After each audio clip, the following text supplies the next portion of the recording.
24 के महासमर में आपका स्वागत। सीधे आपको ले चलते हैं बांदा, जहां पर ये सीधी तस्वीरें आप देख रहे हैं। मुख्तार अंसारी का शव गाजीपुर के लिए रवाना हो चुका है। ये सीधी तस्वीरें आप देख रहे हैं।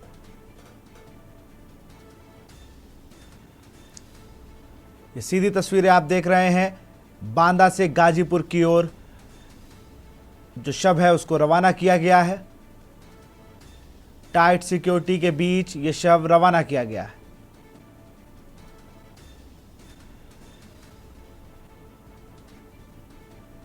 कायदा जहां पर पुलिस की गाड़ियां उसे स्कॉट कर रही हैं।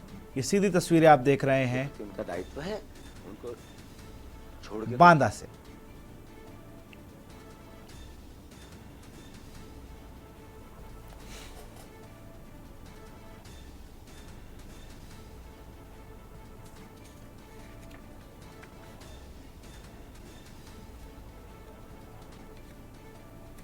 मुख्तार के शव के साथ जा रही हैं 26 गाड़ियां।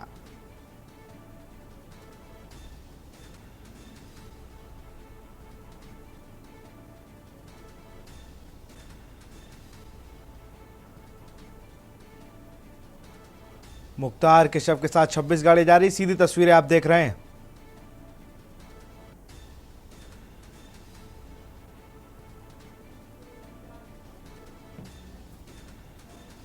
मुख्तार के शव को लेकर गाजीपुर रवाना हुए। सीधी तस्वीरें आप देख रहे हैं।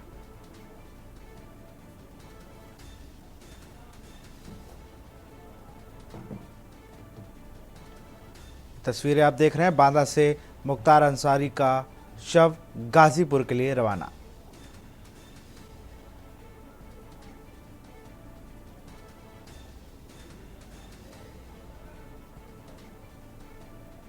मुख्तार के शव के साथ 26 गाड़ियां भी रवाना हुई हैं गाजीपुर के लिए।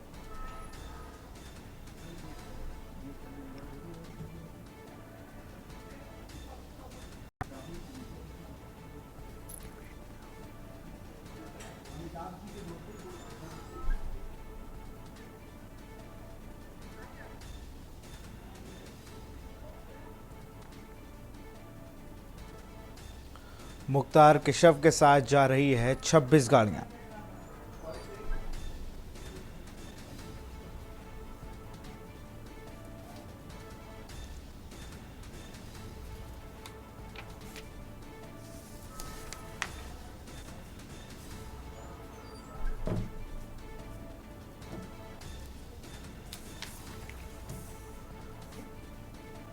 आपको बता दें, करीब 2.5 साल से बांदा जेल में बंद था।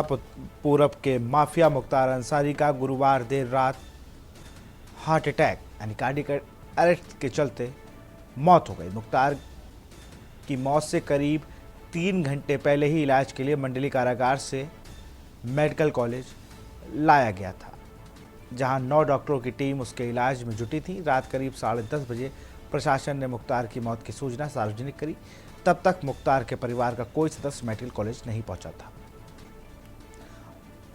और जो मेडिकल बुलेटिन जारी किया जाता है उसमें 8:25 पर उनकी मौत बताई जाती है।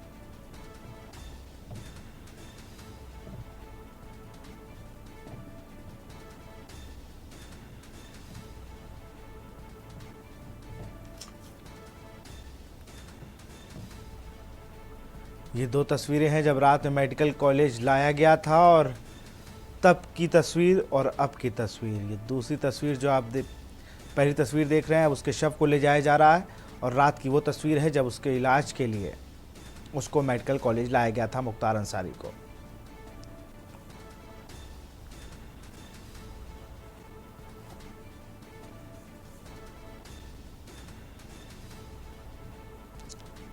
ये सीधी तस्वीरें आप जो पहली टीवी स्क्रीन पर देख रहे हैं, पहली तस्वीर उस सीधी बांदा से मुख्तार अंसारी को ले जाते हुए गाजीपुर की है।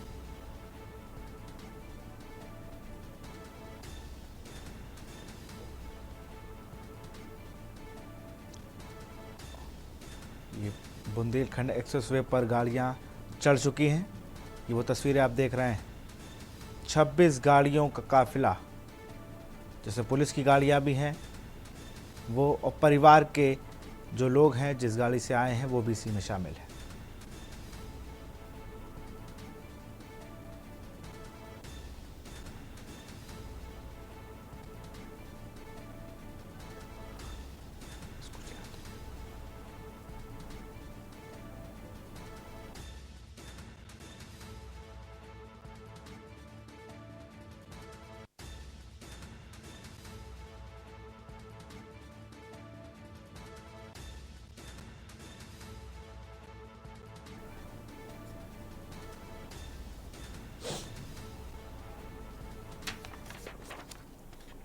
तीन जून 1963 सुबहानुल्लाह अंसारी के घर एक पुत्र जन्मता है जिसका नाम होता है मुख्तार अंसारी। सुबहानुल्लाह अंसारी अपने पिता के नाम पर उसका नाम रखते हैं। क्रिकेटर बनने की चाह रहती है, लेकिन उस लड़के को कुछ और ही मंजूर था।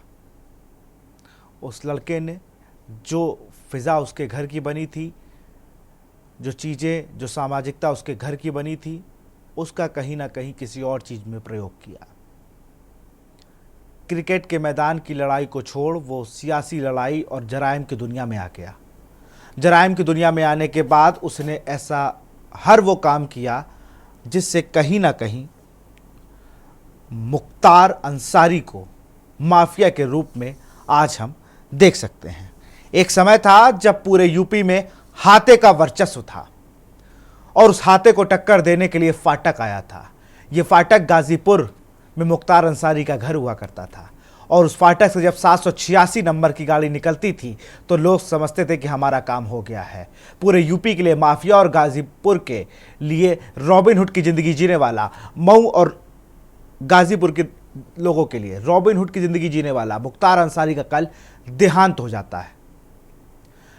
19 मार्च 2024 को एक प्रार्थना पत्र बाराबंकी कोर्ट में दिया जाता है, जहां पर मुकदमा चल रहा था फर्जी एम्बुलेंस और ड्राइवर और टैक्सी का।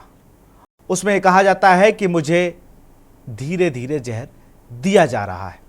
यह आरोप लगाते हैं मुख्तार अंसारी, जो कि लिखित में कोर्ट में उनके वकील वो लेटर डालते हैं और तमाम बातें होती हैं। उन सब के बीच आज से ठीक 3 दिन पहले उनको दुर्गावती मेडिकल कॉलेज में चेकअप के लिए लाया जाता है, जहां शाम को डॉक्टर उन्हें बिल्कुल फिट क्लियर कर देते हैं और फिट क्लियर करने के बाद उन्हें वापस मंडली कारागार बांदा में भेज दिया जाता है। कल खबर आती है कि बैरक में मुख्तार अंसारी बेहोश होकर गिर गए हैं। उनके सीने में दर्द की शिकायत है, लेकिन जब वो मुख्तार अंसारी, जो कि माफिया मुख्तार अंसारी, जब अस्पताल लेके पहुंचता है जेल प्रशासन, तब तक तस्वीर बदल चुकी होती है। 9 डॉक्टरों की टीम लग के इलाज करती है और उसके बाद लगभग 10:25 पर यह खबर सार्वजनिक होती है कि मुख्तार अंसारी नहीं रहे, उनकी मौत हो चुकी है। और उसके बाद गाजीपुर से एक तस्वीर आती है कृष्णानंद राय के घर से, जहां पर पीयूष राय, आनंद राय, अलका राय, उनकी जो पूरा परिवार है वो आतशबाजी करता नजर आता है। वहां से ठीक 15 किलोमीटर उस फाटक वाले अंसारी के घर में मातम पसरा था और 15 किलोमीटर दूर दिवाली, होली सब मनाई जा रही थी। अब बात इसलिए भी करनी ज़रूरी है क्योंकि मुख्तार अंसारी ने सिर्फ यूपी में ही अपना बाहुबल नहीं दिखाया, अपनी माफियागिरी को सिर्फ यूपी तक सीमित नहीं रखा। सबको पता है कि सिवान के दबंग पूर्व सांसद साहबुद्दीन से उनके क्या संबंध थे। सबको पता है कि नेपाल में तक उनका व्यापार फैला था। सबको पता है कि वो हाथे से जो दुश्मनी लेता था उसको छाया देते थे। जब उनकी हरिशंकर तिवारी गुट से आमना सामना हुआ, बराबरी से जब एक दूसरे पर गोली चलने की नौबत आई तो 2 शूटर हुआ करते थे हरिशंकर तिवारी गैंग के या तिवारी हाथे के, साधु सिंह और मकनू। इन दोनों ने मुख्तार अंसारी का गैंग शामिल कर लिया था। 1996 में या 1995 का वो दौर जब अजय राय के भाई अवधेश राय अपने घर के बाहर खड़े हुए थे और उसके बाद अवधेश राय के ऊपर गोलियां चलती हैं, गोलियों में अवधेश राय की मौत हो जाती है। तब आरोप आता है मुख्तार अंसारी की कि उन्होंने अपने साथियों के साथ मिलकर अवधेश राय की हत्या की है। इसमें गवाह होते हैं वर्तमान में कांग्रेस के प्रदेश अध्यक्ष अजय राय। साल 2005 कृष्णानंद राय बीजेपी से विधायक, 400 राउंड फायर होती है, 67 गोली कृष्णानंद राय के आती है और AK-47 से फायर की जाती है। कृष्णानंद राय की मौत के बाद तमाम ऑडियो वायरल होते हैं। एक सपा विधायक हैं वर्तमान में, उनका और मुख्तार अंसारी का एक ऑडियो वायरल होता है जिसमें उन्होंने कहते नजर आते हैं मुख्तार अंसारी की चुटिया कट गई है। उसके बाद फोन काट दिया जाता है। उस केस से जुड़े मुन्ना बजरंगी को जेल में मार दिया जाता है और कल मुख्तार अंसारी की मौत हो गई। इसी पर चर्चा करेंगे। हमारे साथ गेस्टों का पैनल भी जुड़ेगा। अनीस अंसारी है, बीजेपी के नेता है, बहुत बहुत स्वागत है आपका। मोहम्मद साजिद हैं, सपा के प्रवक्ता हैं। कृष्णा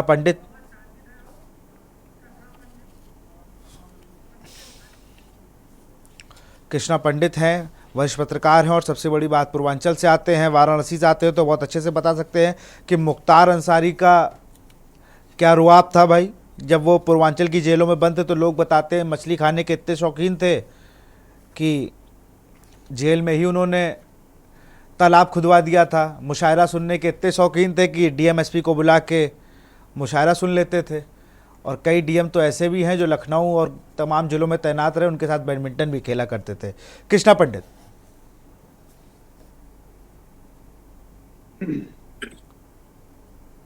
देखिए, आज ये कह लीजिए कि काले साए का हुआ है, निपट गए या निपटा दिए गए, ये तो जांच का विषय है। आरोप प्रत्यारोप का दौर चलता रहेगा, लेकिन एक काला साया जो समाज के ऊपर अंधेरा बनकर मंडरा रहा था और अपने अंधेरे के आगोश में न जाने कितनी हत्याएं, कितने लूट, कितने अपराध, आज कितनी मां बहनों को, कितने परिवार को वो खुशी मिली है जो वो जाहिर नहीं कर पा रहे। सोशल मीडिया के माध्यम से हम लोग पता चल रहा है कि कैसे लोग दिवाली और होली भी मना रहे त्योहार के रूप में इसके जाने के बाद। तो अपराध का क्या हद होता है, हम लोग को इसके विषय में सोचना चाहिए और आने वाली पीढ़ी को, नस्ल को जरूर याद होना चाहिए कि अपराध का अंत यही है। अपराधी का न कोई जाति होता है, न कोई धर्म होता है। अपराध एक मनपड़ प्रकृति का व्यक्ति जो सब कुछ पाने के लिए कुछ भी कर देता है, ऐसे व्यक्ति को अपराधी बनना उसकी खुद की मानसिकता होती है। अब एक ऐसा परिवार का लड़का जो मतलब उसके चाचा ब्रिगेडियर, उसके परिवार में ब्रिगेडियर, उपराष्ट्रपति हामिद अंसारी, मतलब एक सामाजिक परिवार। उनके नाना को परमवीर चक्र मिला था आजादी के बाद। जब पहला पाकिस्तान से युद्ध हुआ तब उसमें वो थे पहली सेना में, मुख्तार अंसारी के नाना। लेवल पर मुख्तार अंसारी को एक माफिया के रूप में पहचान मिल जाती है। और यह कैसे मिलती है? जो राजनीतिक सरजमी है, जो राजनीतिक विशेषज्ञों का मानना है, राजनीतिक सरजमी के ऊपर जो नेताओं की सरपरस्ती चल रही थी, इसके पालने का, इसके संरक्षण देने का, उसके आगोश में यह पद इतना बड़ा हो जाता है कि आपको मऊ का दंगा याद होगा। और जैसा आपने कहा कि मछली और डांस का इतना शौकीन था, ये सब आम बात है इसके लिए। और इसकी रुतबा इतनी थी कि इसकी जो चीजें नकारात्मक होती थी वो सीधे साथ देता था, मार देता था। तो अपराध का अंत का ये बहुत ही न दुखद है न सुखद है, ये तो होना ही था। साजिद भाई, कल समाजवादी पार्टी ने भी निशाना साधा और अखिलेश यादव का सुबह ट्वीट आता है और जिस तरीके से वो भी सवाल उठाते हैं, तमाम राजनीतिक दल भी इस पर सवाल उठा रहे हैं। आप सबको रोकूंगा, प्रतिक्रिया भी कुछ आई थी, उनको सुन लेते हैं, फिर साजिद भाई आपके पास आता हूं। तमाम नेताओं ने और उनके लोगों ने क्या प्रतिक्रिया दी वो सुन लेते हैं। इंसान है, आप भी इंसान है, जी जी जी, सब कुछ होता है। जी जी जी। तो क्या पहले से नहीं था कुछ ऐसा? माननीय न्यायपालिकाओं में भी लिख के दे दिया। हाँ, मीडिया में रोज चल ही रहा। थोड़ा रोक और क्या अंदेशा बताए? पिछली बार आप अल्लाह आए की रजा पर हम राजी हैं। मौत और जिंदगी का मालिक अल्लाह के सिवा कोई नहीं है, ये हमारा ईमान है। और कुल्लु नफ्सिन जायक़तुल मौत, हर नफ्स को मौत का जायका चखना है। कोई ऐसा नहीं है जो मरेगा नहीं। हम भी मरेंगे, आप भी मरेंगे, सब मरेंगे। बस कोई आगे कोई पीछे। ये पिछली बार आप आए थे तो मिलने नहीं दिया गया था, नहीं देखिए मिलने दिया गया, ताकने भी नहीं दिया गया, देखने भी नहीं दिया गया। सांसद जी मेरे बड़प्पा मिल पाए थे और उनसे उन्होंने कहा था कि भैया हमको जहर दिया गया है, जिससे मेरी आंखें लगता है कि फट जाएगी, इतनी मुझे दर्द और तकलीफ है। और आज भी जो वीडियो वायरल है उसमें आप देखिए उनका पेट कितना फूला हुआ है, हार्ट अटैक है। जो इंसान को आप लाद के लेकर आते हैं कि वो आईसीयू में भर्ती किया जाएंगे, उनकी हालत गंभीर है। उस इंसान को 12 घंटे बाद 14 घंटे बाद आप वापस पीठ ठोक के भेज देते हो कि आप एकदम फिट हैं, स्वस्थ हैं, जाइए वापस। और फिर आज की जो हुई है घटना, अब कुछ बचा रह गया है कहना और सुनना। सब कुछ साफ है, सब कुछ दिख रहा है, सब नजर आ रहा है। जिसकी आंख होगी वो देख लेगा, जिसकी आंख नहीं होगी वो नहीं देखेगा। हम लोग न्यायपालिका के रास्ते से, कानून के रास्ते से आगे इस पर जो करना होगा करेंगे। मैं इस समय इस स्थिति में नहीं हूँ कि आपको कुछ कहूँ। आपके भाई भी है अंतिम उसमें शामिल हो सके तो क्या कोर्ट में जाएंगे? कोर्ट में जाएंगे, प्रयास करेंगे, जो लीगल तरीका है उससे प्रयास जरूर करेंगे। आपके परिवार से कौन कौन आ रहा है यहाँ बस हम हैं और कोई नहीं है भैया, मैं कई बार स्पष्ट। ठीक है, ठीक है। मुख्तार अंसारी की मौत की घटना के बाद तरह तरह की अफवाहें फैल रही हैं। पूरे प्रदेश में हाई अलर्ट घोषित किया गया है। पुलिस प्रशासन पूरी तरह से चौकन्ना है, खासकर उन इलाकों में जैसे गाजीपुर, मऊ, आजमगढ़, जौनपुर, बनारस, इन सभी इलाकों में सघन पेट्रोलिंग की जा रही है और पुलिस की टुकड़ियां सभी जगह पर लोगों को बता रही हैं कि किस प्रकार शांति व्यवस्था को मेंटेन करना है और अफवाहें न फैलने देना है। मुझे याद है कि जब मैं डीजीपी था तब भी इस तरह की अफवाहें फैलती थी कि उसको मार दिए जाने का प्रयास किया जा रहा है या उसे जहर दिया जा सकता है। पंजाब पुलिस की कस्टडी में जब पंजाब की जेल में वो मुख्तार अंसारी बंद था, तब भी उसने कई बार ऐसे एप्लीकेशंस मेडिकल ग्राउंड्स पे दिए हैं ताकि उसे उत्तर प्रदेश के कोर्ट्स में नहीं आना पड़े। यानी वो मेडिकली पहले भी बीमार रहा है और उसकी स्थिति बहुत अच्छी नहीं रही है। ऐसी स्थिति में इस प्रकार का आरोप लगाना कि उसे जहर दे दिया गया है या उसे मार दिया गया है, मैं समझता हूं कि ये सर्वथा निर्मूल है और इसे खंडन किया जाना चाहिए। आज आप मीडिया बंधु के माध्यम से मुझे जानकारी मिला कि माफिया सरगना मुख्तार अंसारी की मृत्यु हो चुकी है और जैसे कि आप ही लोगों ने बताया कि वहाँ के मीडिया के पैनल ने, जो डॉक्टरों का पैनल था, उन्होंने ये स्पष्ट किया कि ये मृत्यु हार्ट अटैक से है। तो मेरा मानना है कि ये बाबा गोरखनाथ का आशीर्वाद है कि आज उनके दरबार से ये न्याय सुनने को मिला है। और कहीं ना कहीं ये देखें हम लोग तो ये रमजान के पावन महीने में ये न्याय अल्लाह का नियम मैं मान सकता हूँ कि उनका ये न्याय है कि ऐसे अपराधी का आज अंत हुआ है इस पृथ्वी से। और मेरा मानना है कि बाबा गोरखनाथ का आशीर्वाद ऐसे ही मेरे पे और मेरी माता जी पे बना है। जय श्री राम, जय बाबा गोरखनाथ। हम खून की किस्तें तो कई दे चुके, लेकिन ए खाके वतन कर्ज अदा क्यों नहीं होता। एक बड़ा सानेहा है जिस तरीके से पिछले कई सालों से रमज़ानों में इस तरीके से जेल में रहने वाले जो चाहे शहाबुद्दीन भाई हों, चाहे अतीक चकिया रहे हों, चाहे मुख्तार भाई का इस बार होना, ये लॉ एंड ऑर्डर की धज्जियां उड़ाना है और कहीं ना कहीं इसे संविधान की धज्जियां उड़ाना है। जिस तरीके से भारतीय जनता पार्टी अपनी सत्ता के बल पर अपनी सत्ता का दुरुपयोग करते हुए अपने जेल में रहने, संरक्षण में रहते हुए इस तरीके की मौतें हो रही हैं और उसको बीमारी की शक्ल देने की बात कर रही है, चाहे वो पहले भी हो चुका है इस तरीके। और आज जिस तरह मुख्तार भाई के साथ हुआ, यकीनी तौर पर एक बड़ी जांच होनी चाहिए। ये एक बड़ा सवालिया निशान है कि जिस तरीके से भारतीय जनता पार्टी के सरकार में जेलों में रह करके मौतें हो रही हैं, ये एक बहुत गंभीर बात है। जिस तरीके से मुख्तार अंसारी ने कुछ दिन पहले अपनी हत्या की आशंका जताई थी कि उन्हें धीमा जहर दिया जा रहा है, आज उनकी मौत हो गई और उनकी वो बात पुष्ट होती दिखाई दे रही है। प्रशासन निर्लज्ज तरीके से कह रहा है कि हार्ट अटैक से मौत हो गई है और शासन और प्रशासन ये मानने को तैयार नहीं है कि उनसे गंभीर चूकें हो रही हैं। उत्तर प्रदेश की जेलों में कभी मुन्ना बजरंगी को ठोक दिया जा रहा है, कभी खुलेआम पुलिस की अभिरक्षा में बदमाशों को खुलेआम गोली से मार दिया जाता है, कभी कचहरी में कत्ल हो रहे हैं, और उत्तर प्रदेश की पुलिस और भारतीय जनता पार्टी का शासन पंगु है। क्या ये जंगल राज नहीं है? क्या इस घटना की उच्च स्तरीय जांच नहीं होनी चाहिए? क्या अपराधियों को सजा देने का काम अदालतों का नहीं है? अदालत और विधि सम्मत सजा कठोर से कठोर अपराधियों को मिलनी चाहिए, लेकिन जिस तरीके से ये सब हो रहा है, क्या ये उचित है? तो सीधे रुख करते हैं मोहम्मद साजिद का, सपा के प्रवक्ता हैं। साजिद भाई, अभी शिवपाल सिंह यादव का बयान सुन रहा था, वो तो कहते हमारे इनसे बहुत अच्छे संबंध थे, इनका योगदान आज़ादी की लड़ाई में था और इस तरह की घटना की उच्च स्तरीय जांच होनी चाहिए। अगर उन्होंने अपराध किया था तो अपराध के मामले में उनको सजा मिल रही थी और वो 17 साल से जेल में थे, और ये लंबा वक्त होता है और लगातार वो जेल में रह रहे थे। और अभी और अगर उनको सजाएं होती है, कुछ मामलों में हुई भी है, 7 मामलों में दोषी, 8 मामलों में दोषी करार दिए गए हैं और 7 मामलों में उनको सजा भी हुई है, तो वो उसमें सजा काट रहे थे।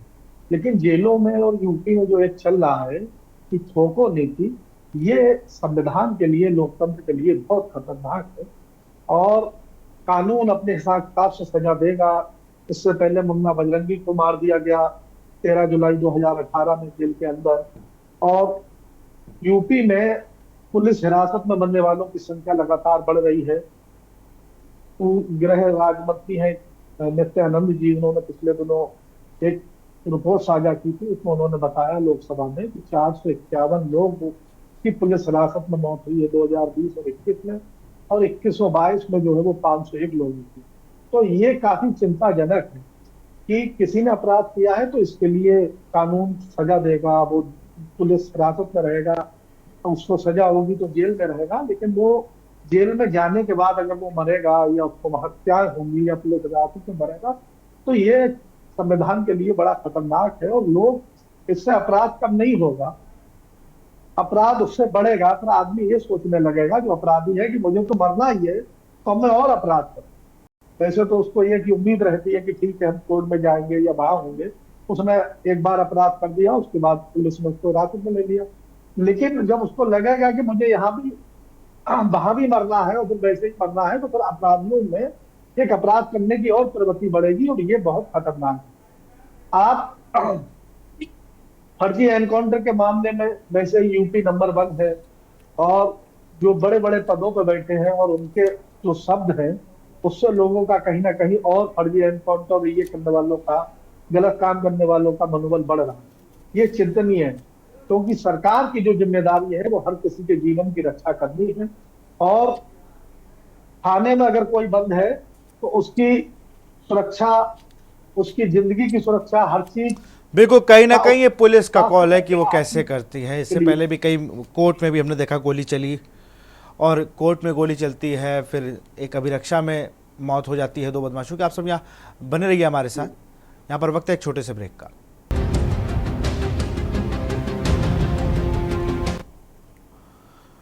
ब्रेक के बाद आपका स्वागत। सीधे रुख करते हैं इकरार खान का, हमारे सहयोगी हैं, हमारे संवाददाता हैं गाजीपुर में। वो मुख्तार अंसारी के घर के बाहर हैं।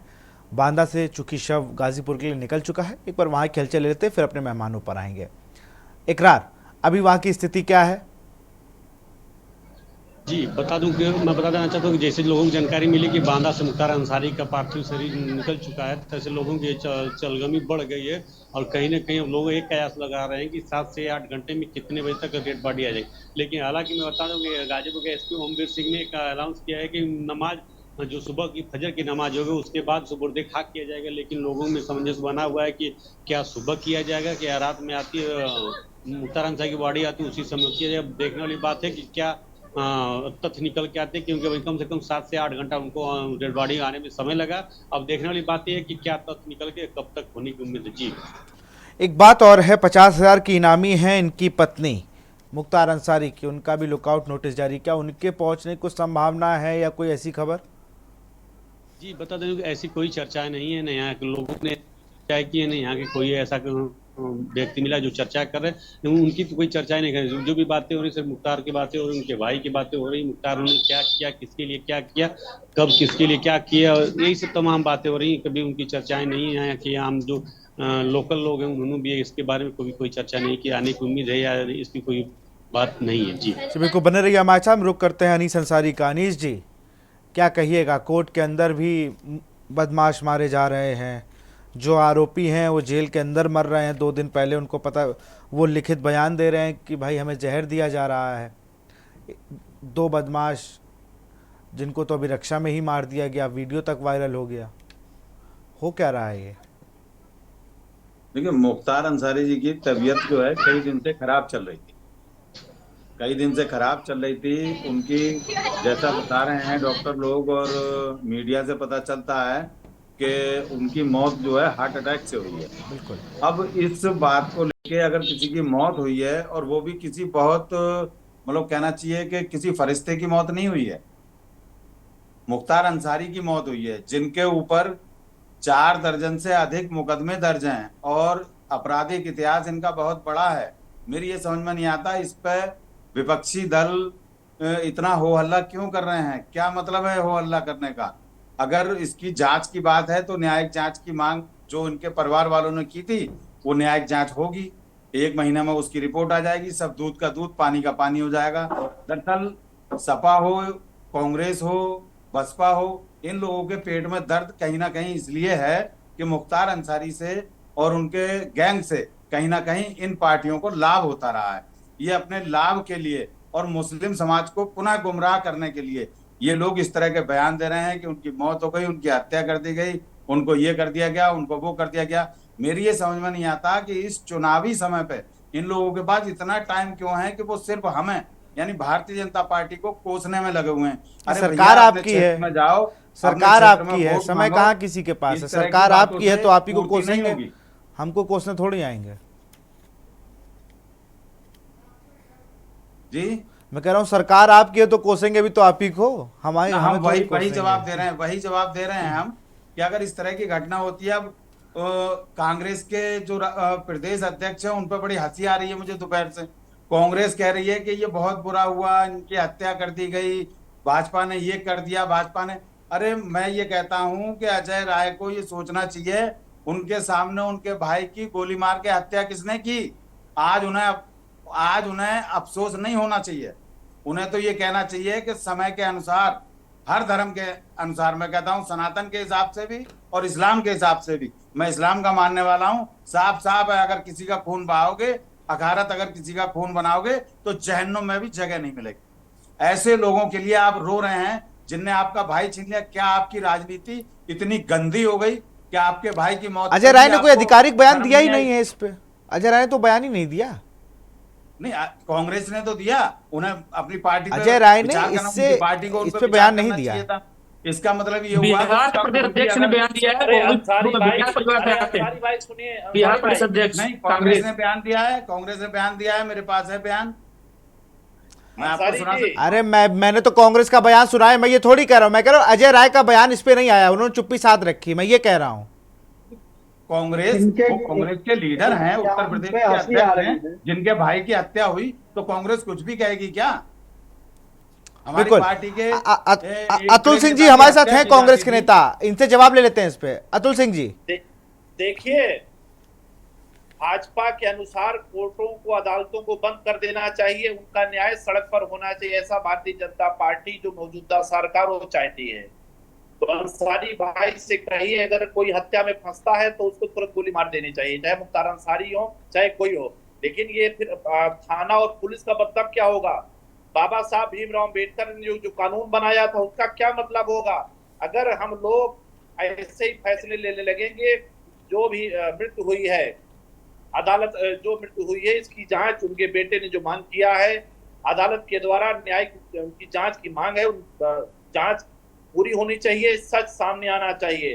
किसी को भी कानून को अपने हाथ में लेने का अधिकार नहीं, चाहे कोई सरकार, केंद्र की सरकार हो चाहे उत्तर प्रदेश की सरकार हो। ये बड़ा दुखद हो रहा है, आज सरकार इनकी है, ये कर रहे हैं, कल किसी और की सरकार आए तो ये तो चलन शुरू हो जाएगा, इसको तो कोई रोक ही नहीं पाएगा। सब लोग यही बात करेंगे, जो जैसा किया है वो सब होगेगा। लेकिन भोगने के लिए, निर्णय लेने के लिए इस देश की अदालतें हैं। बाबा साहब भीमराव अम्बेडकर के बनाए कानून के तहत लोगों को सजा मिलनी चाहिए।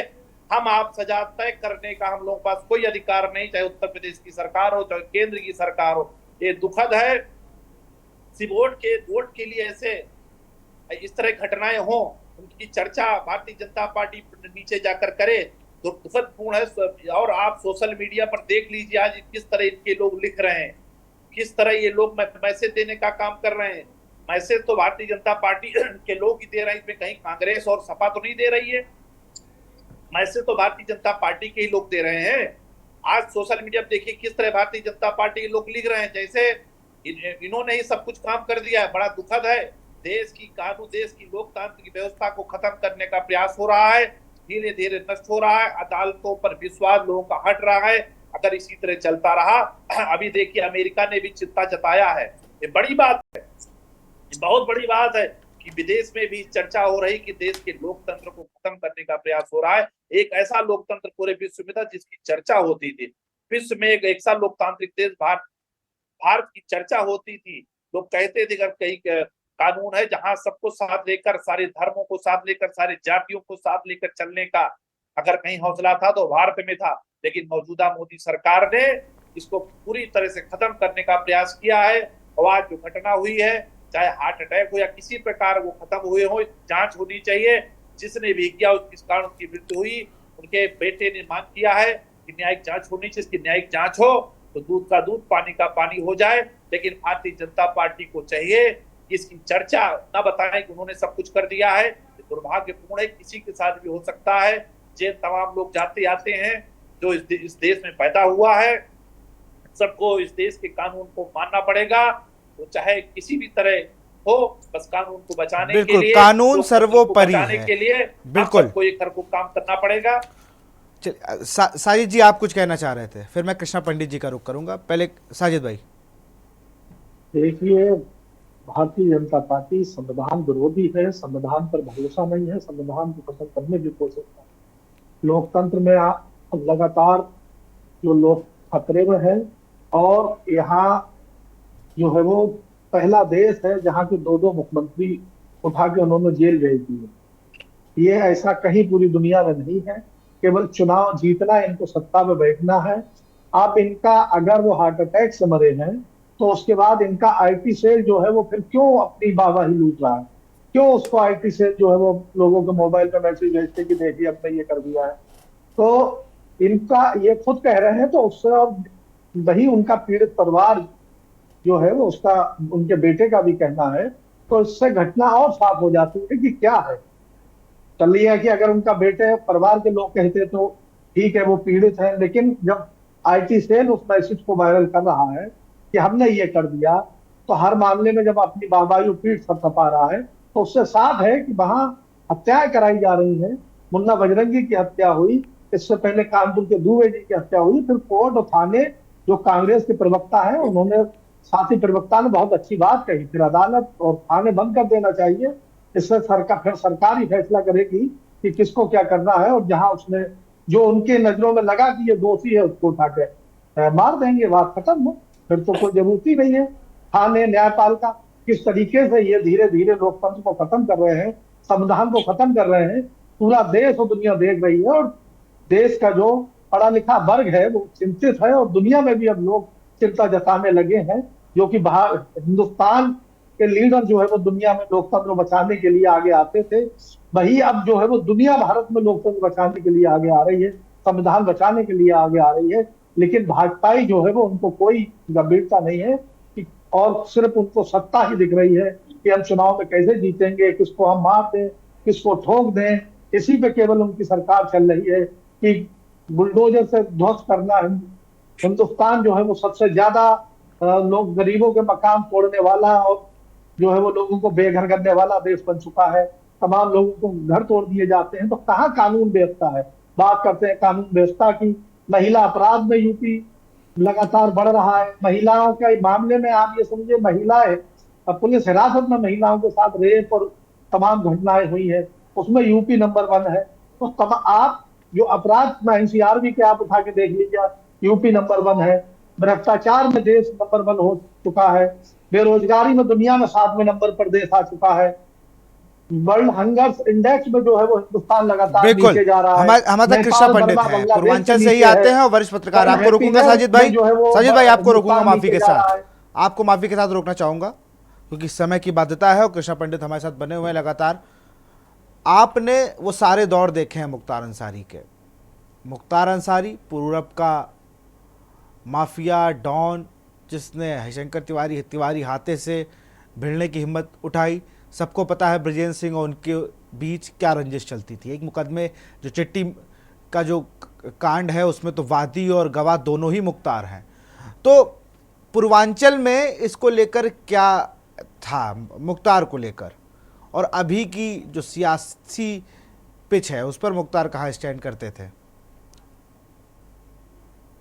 देखिए, सबसे बड़ी बात है कि जो वर्तमान की सरकार है जो उसने एक वादा दिया, जो खौफ किया में वो तो बहुत ठीक है। कहीं तरीके से कानून का दमन और कानून के साथ खिलवाड़, चाहे विकास की गाड़ी जो आरोप लगा रहे हैं उसमें क्या सच्चाई है तो जांच में जो सरकार के ऊपर उठाती हैं। आवाज नहीं आ रही कृष्णा भाई, आवाज नहीं आ रही है, आवाज नहीं आ रही। आपकी आवाज बार बार ब्रेक हो रही है कृष्णा जी। जी जा रही है, एक्चुअली नेटवर्क का इशू है ना। कृष्णा जी एक बार मैं तो चाहूंगा आप फिर से रिकनेक्ट कर लीजिए अपने आप को।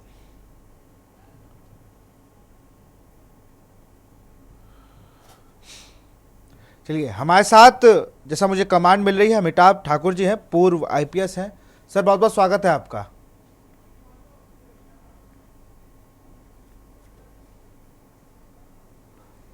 नमस्ते सर, आप कैसे देखते हैं इस घटनाक्रम को? कल आपने रात में जैसे कि बाइट आपने भेजी थी उसमें भी आपने आरोप किया कि जांच होनी चाहिए, उच्च स्तरीय जांच होनी चाहिए। ये जेल में, कोर्ट में, पुलिस अभिरक्षा में ये किस तरीके से जो बदमाशों के लिए काले दिन चल रहे हैं, जो आरोपी हैं बड़े बड़े कांड में या माफियाओं के लिए ये काले दिन चल रहे हैं एक तरीके से अगर देखा जाए तो। कोई अभिरक्षा में मार दिया जा रहा है, कोई पेशी में आ रहा है तो मार दिया जा रहा है, कोई जेल में अटैक पड़ जा रहा है, फिर परिजन आरोप लगा रहे हैं कि उन्हें जहर दिया जा रहा है, वो भी एक पत्र लिखते हैं कोर्ट में कि भाई मुझे जहर देके मारने की कोशिश की जा रही है। मैं इसको विशाल जी इस रूप में देखता हूं कि अच्छे दिन बुरे, जैसे मैं आपका ये पढ़ रहा हूं, आप लिख रहे हैं कि किसी के लिए नायक किसी के लिए खलनायक, तो उसी प्रकार से जो मौजूदा सरकार है वह किसी एक मौजूदा सरकार ने एक बहुत ही नई चीज की, उसने माफियाओं को 2 भाग में बांट दिया। यह मेरे खिलाफ। बहुत पहले मुझे याद है जॉर्ज डब्ल्यू बुश ने, जो अमेरिका के राष्ट्रपति थे, उन्होंने एक डायलॉग दिया था कि those who are not with us are against us. तो एक माफिया इनके सहयोगी हैं, मित्र हैं, सहचर हैं, बंधु हैं, वह लगातार मौजूदा सरकार में पुष्पित पल्लवित हो रहे हैं अनवरत। ऐसे भी सज्जन हैं, क्योंकि उन्हें सज्जन ही कहा जाएगा, वो 32 साल बाद जेल से बाहर निकल गए, इसी सरकार में निकले, किसी सरकार में नहीं निकल पाए। किसी, यहाँ तक कि जो आमतौर पे समाजवादी पार्टी को माना गया कि अपराधियों से जुड़ी रही, अब उस सरकार में भी नहीं निकले, लेकिन मौजूदा सरकार में 32 वर्षों बाद उन्होंने खुले हवा की सांस ली।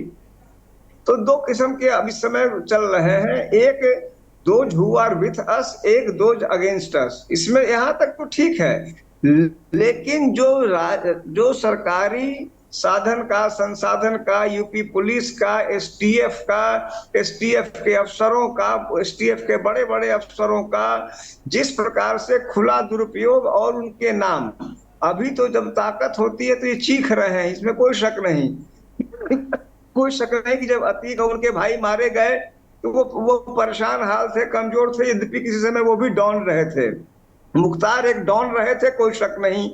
लेकिन सरकार की ओर से अटर फेलियर, मैं इसलिए अटर फेलियर मात्र ही नहीं, मैं मानता हूं कि ताकत का जो खुला दुरुपयोग हर चीज का, आज आप जो बोल रहे हैं यह आप भी काटेंगे, देश भी काटेगा। ऐसा नहीं है मुख्तार ने कभी जो, आज कई लोगों ने लिखा फेसबुक पे, इस पे जो तुमने किया तुमने भोगा, आप भी जो कर रहे हैं आप भी उसको भोगेंगे, क्योंकि यह नहीं हो सकता है कि सब चीजें इत्तेफाक हों।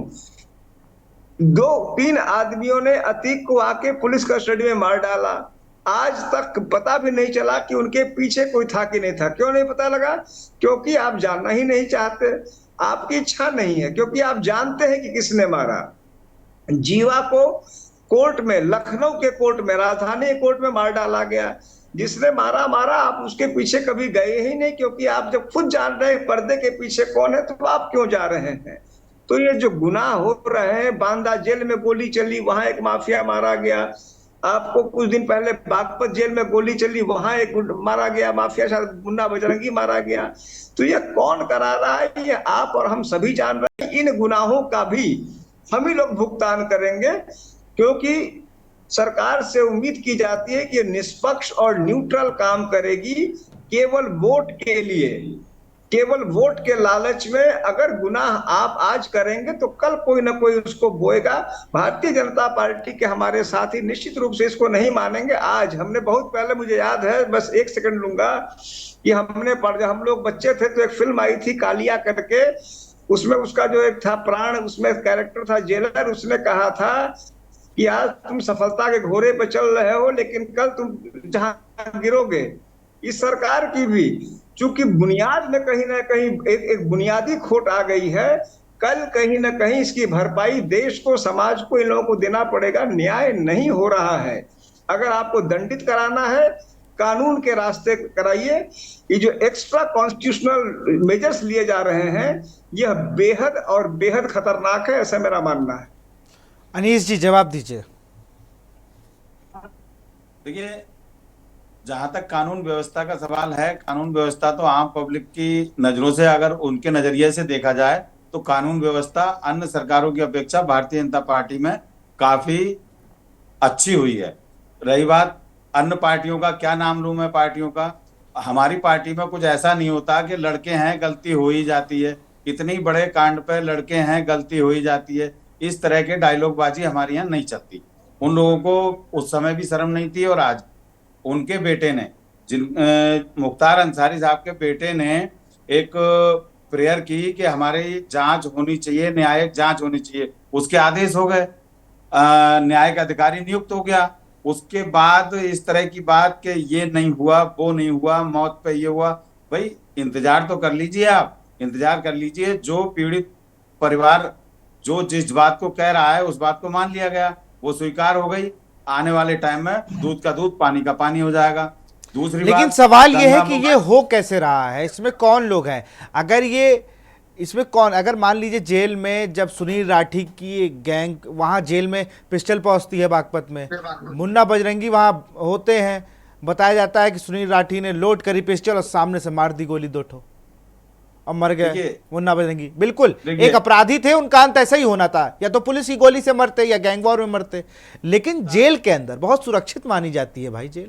खाना भी बेचारे जो लोग लेके जाते हैं वो 10 बार चेक होता है, साबुन भी धुलवा देते हैं कि साबुन ही नहीं पहुंच पाता अंदर, उसमें पैसा ना रखा हो। जेल की जिंदगी बहुत कठिन होती है, लेकिन उस तरीके से फिर जेल के अंदर मर रहे हैं लोग। अच्छा चलिए, जेल में मर रहे तो ठीक था कि भाई 2 लोग लड़ गए, कोर्ट में पेशी में आए, वहां मार दिया गया। चलिए बदमाश थे, इनकी मौत भी ऐसे ही होनी चाहिए थी। फिर वो अस्पताल आ रहे थे चेकअप के लिए, पुलिस कस्टडी में 22 पुलिस वाले थे, मीडिया कर्मी भी थे बेचारे, उनके सामने गोली मार दी गई। तो ये सब सवाल है कि भाई किससे पूछा जाए फिर? ये हम अखिलेश यादव की सरकार आने का इंतजार करें? नहीं, ये तो हम बता रहे हैं, वो सरकार तो नहीं आ रही, जहां है वहां से भी नीचे जा रही है। मेरा कहना यह है, देखिए कानून व्यवस्था, आज हमारी बहन बेटियां हर रोड पे, किसी भी मार्केट में, किसी भी मॉल से शॉपिंग करने के लिए बेधड़क बेफिक्र चली जाती हैं। आप जीरो ग्राउंड पे आके रिपोर्ट लीजिए इस चीज की। आप तो लोकतंत्र का चौथा स्तंभ है मीडिया से, आप लीजिए। अगर अमिताभ जी ने पूरा प्रैक्टिकल किया हुआ है। अमिताभ जी से अच्छा कोई नहीं बता सकता इस मामले में कि अगर व्यक्तिगत दुश्मनी में कोई हत्या होती है, उसमें किसी का रोल नहीं होता, ना सरकार का होता है ना अधिकारी का होता है। ये इस तरह की व्यक्तिगत जो पर्सनल दुश्मनी की हत्याएं हैं उन्हें अगर छोड़ दिया जाए तो भारतीय जनता पार्टी के शासनकाल में आपने देखा होगा, भाजपा के शासन से पहले आपने कहीं नहीं देखा होगा कि अपराधी गले में तख्ती टांग के आ गए कि लीजिए हमें गिरफ्तार कर लीजिए, हम वो अपराधी हैं, हम ये अपराधी हैं। ये चीज आपने पहले कभी नहीं देखी। इस चीज को जो भारतीय जनता पार्टी ने कार्य किए, जो देश हित, समाज हित, प्रदेश हित में जो कार्य किए, भारतीय जनता पार्टी ने, जैसा महोदय मैंने आपको सुना, आप मुझे सुना। जल्दी अपनी बात को खत्म करेंगे अनीश जी, जल्दी से, फिर मैं फाइनल जो चीज भारतीय जनता पार्टी की सरकार में आज अपराधी या तो जेल में है, या स्टेट से बाहर हैं, देश से बाहर हैं, या फिर कहीं और हैं, ये आप भी जानते हैं। भारतीय जनता पार्टी में शाइस्ता परवीन बता दीजिए कहाँ है, शाइस्ता परवीन को ही पकड़ लेते, आप लोगों ने इतनी देर गुड्डू मुस्लिम को पकड़ लेते, ऐसे बड़े नाम है जिन्हें पकड़ ही नहीं पाया अभी तक। कृष्णानंद राय, आपको भाजपा एमएलए कृष्णानंद राय की हत्या याद क्यों नहीं आई?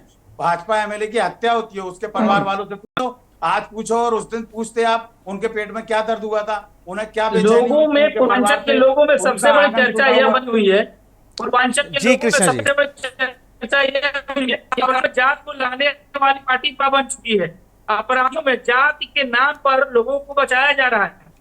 कई अपराधी लाख रुपए की नामियां हैं और सरकार के साथ चलने का काम कर रहे हैं। हमारे वरिष्ठ बड़े लेकिन आज अपराध को आप समूल नष्ट कीजिए, सब गलत है। लेकिन कानून व्यवस्था को हाथ में लगे एक पैरेलल ऑप्शन देना एक चलन की शुरुआत है, ये बिल्कुल गलत है, ये समाज के लिए गलत है। और पूर्वांचल में किसी से छुपा नहीं कि कौन अपराध कितना बड़ा अपराधी है, और बैरक मिलने आता है, बैरक में मिलने मुख्यमंत्री उत्तर प्रदेश से जाता है, ये कहाँ तक उचित है?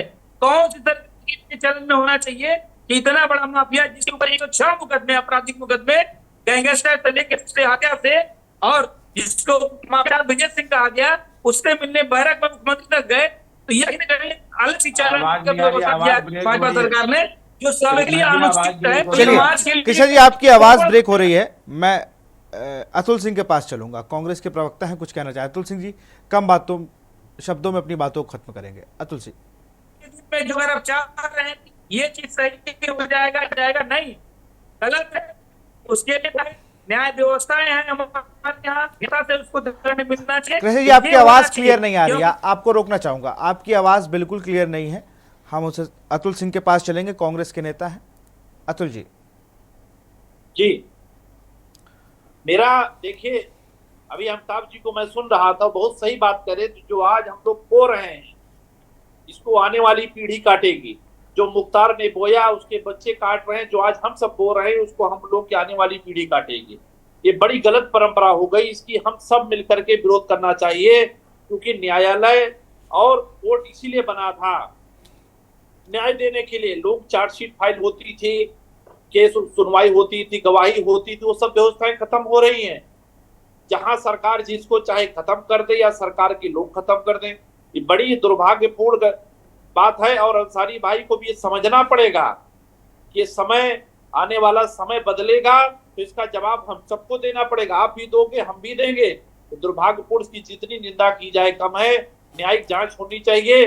जेल में मृत्यु होना एक बड़ी बात होती है, कैसे लोग खत्म हो रहे हैं, कैसे लोग मारे जा रहे हैं। सरकार किसी की जो सरकार आती जाती है, लेकिन बाबा साहब भीमराव अम्बेडकर के बनाए कानून की रक्षा करना हम सबका कर्तव्य है। उस कर्तव्य का पालन करते हुए, चाहे कांग्रेस हो, चाहे सपा हो, कोई पार्टी हो, सब इसका पालन करेगी। अगर वोटें नहीं रहेगी और बाबा साहब भीमराव अम्बेडकर का संविधान नहीं रहेगा, ये चुनाव भी आने वाले समय में अस्तित्व में नहीं रहेगा।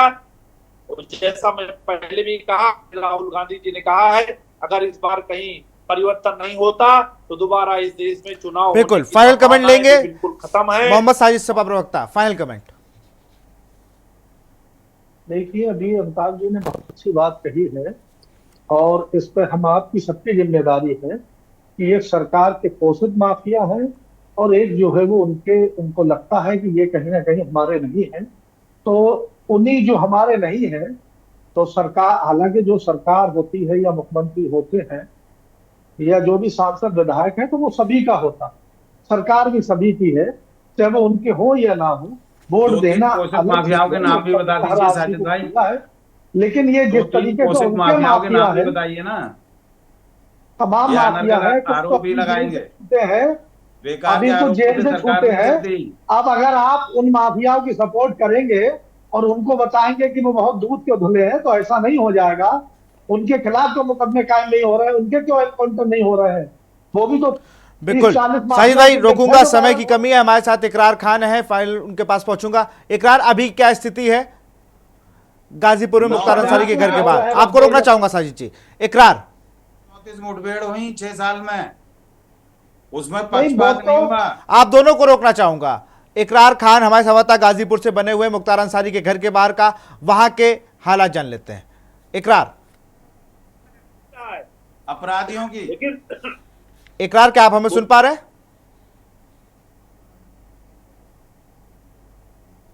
जी जी, अभी के क्या हालात हैं वहां पर? मुख्तार अंसारी के निवास में फाटक में अहमदाबाद मौजूद है। अभी भी लोगों की चरफड़ी आने नहीं, लेकिन मैं बता दूं कि रमजान का महीना चल रहा है। 80% मुसलमान की आबादी है यहाँ पे। लोग रोजा भी खोलने के लिए हैं, कहीं ना कहीं लोग चल पड़ रहा है। प्रशासन भी आ रहा जा रहा है, कहीं ना कहीं रोड पर फ्लैग मार्ची भी हो रही है और लोगों को बस यही इंतजार है कि कब मुख्तार अंसारी की डेड बॉडी आए, कि ताकि उनको हम देख पाए। लेकिन कहीं ना कहीं प्रशासन भी इसलिए कि किसी तरह मुख्तार अंसारी डेड बॉडी और समय से और सही ढंग से उनको हम सुपुर्द खाक करवाने में सही उसे तरीके से करा पाए, कहीं ना कहीं चुनौती भरा भी है। जी बिल्कुल, बहुत बहुत शुक्रिया इकरार आपका, अतुल सिंह जी आपका, कृष्ण जी आपका, मोहम्मद साजिद आपका, अनीस अंसारी आपका और पूर्व IPS अमिताभ ठाकुर आपका भी। तो सबके सियासी मायने हैं। मुख्तार अंसारी की मौत के बाद एक दूसरे पर आरोप प्रत्यारोप का दौर शुरू हो गया है। लगातार विपक्ष हमलावर हो रहा है कि जेल में जब उन्होंने 2 दिन पहले ही लेटर जारी किया था और कोर्ट में भी लिख के दिया था कि मुझे जहर दिया जा रहा है, उसके बाद भी जांच क्यों नहीं की गई। और अब फिलहाल जांच की एक समिति गठित कर दी गई है, 1 महीने में जो अपनी रिपोर्ट देगी। पोस्टमार्टम हो चुका है मुख्तार अंसारी का, बांदा से उनका शव गाजीपुर के लिए रवाना हो चुका है। फिलहाल इस बुलेटिन में इतना ही। देखते रहिए न्यूज़ इंडिया। नमस्कार। और इनसे उन्होंने कहा था कि भैया हमको जहर दिया गया है, जिससे मेरे आते लगता है कि फट जाएगी।